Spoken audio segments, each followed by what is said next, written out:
வணக்க மக்களே. நம்ம புதுச்சேரி, காரைக்கால், ஏனம், மாகே இந்த 4 பகுதியிலையும் பொதுப்பணித்துறையில 1378 வவுச்சர் ஊழியர்கள் 15 வருஷமா வேலை செஞ்சுக்கிட்டு வராங்கயா.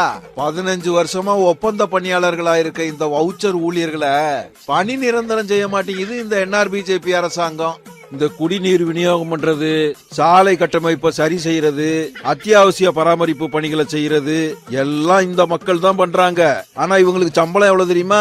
மாசம் 18,000 தான். ஆனாலும் பரவாயில்ல, எங்க வேலையை மட்டுமாவது நிரந்தரமாக்குங்க அப்படின்னு தொடர்ந்து போராடுறாங்க பாவம் இந்த NRBJP அரசாங்கம். நம்ம முதல்வர் ரங்கசாமி ஐயா வவுச்சர் ஊழியர்கள் பணி நிரந்தரம் செய்யப்படுவார்கள்னு சொன்னாரு. ஆனா பாருங்க, கதிர்காம மருத்துவ கல்லூரி, பான்லே நிறுவன ஊழியர்களை மட்டும்தான் நிரந்தரம் பண்ணாரு. இந்த பொதுப்பணித்துறை வவுச்சர் ஊழியர்களை புறக்கணிச்சுட்டாரு.